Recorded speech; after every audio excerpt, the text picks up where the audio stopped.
dealing with simple interest, you have to consider a future value. When you are going to pay back a loan, you're going to pay back what you took plus interest. So A is a variable that we use for future value. And A equals your principal plus your interest.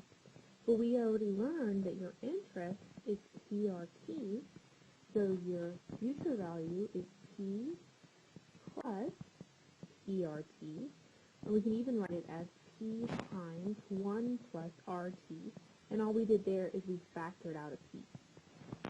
Okay? So having this formula, you can actually come up with some future values and solve some problems. For example, if I told you to use the formula for the amount, A equals P times 1 plus RT, okay, for the indicated quantity, and I told you that P equals 5,100, R equals 9%, okay, T is 2/4,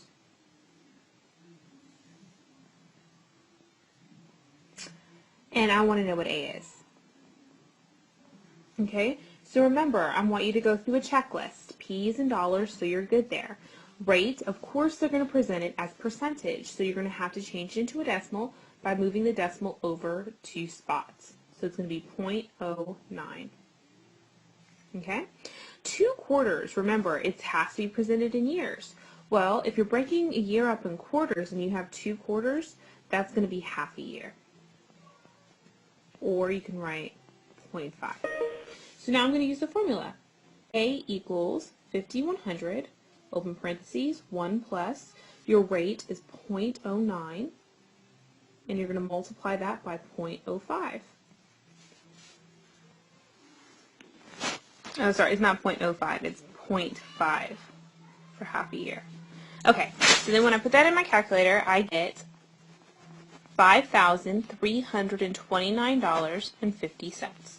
So this is actually how much I'm going to pay. I'm going to pay back the principal, which is the $5,100, plus the interest, which gives me $5,329.50. I can even go a step further and ask you, okay, what's the interest amount? Like, how much is that in interest? Well, then you would just take this amount, the $5,329.50, and subtract the principal to give you how much the interest is.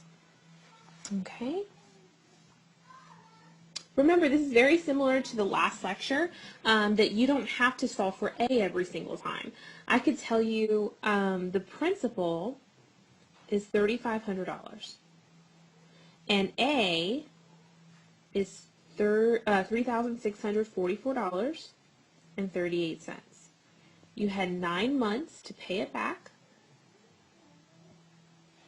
to give you that future value, and I want to know what your rate was.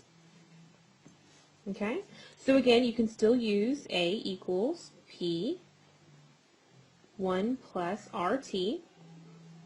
Fill in what you know, but before I do that, I'm going to do my checklist.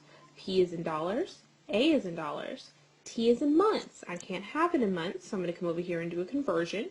I know that in 1 year, there are 12 months, which gives you 3/4, or you can write 0.75 years. Okay, and then we're going to look for R. So I have 3,644.38 equals 3,500, 1 plus 0.75 R. Okay, now you're going to do some basic algebra to isolate R. So this is 3,500 times this. So I'm going to divide both sides by 3,500. And I get 1.041 equals, this is gone, so I have 1 plus 0.75 R. Now, that's a positive 1, so I'm going to subtract 1 from both sides. And I get, let me get some space here.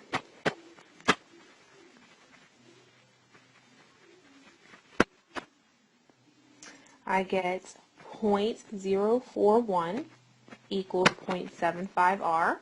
That's being multiplied. It's 0.75 times r, so I'm going to divide both sides by 0.75. That's gone. So r equals, I get 0.0546. Okay? Now remember, that's the decimal presentation. I want a percentage presentation. Let's say I wanted you to round to the nearest tenths place. Okay? Which means I would have to move the decimal over 2 times. So I have 5.46. Here's the tenths place. Since that's a 6, we're going to round up.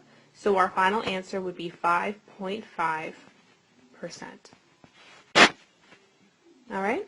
So that's basically going to be presented. Try a couple of problems in your homework and let me know if you have any questions.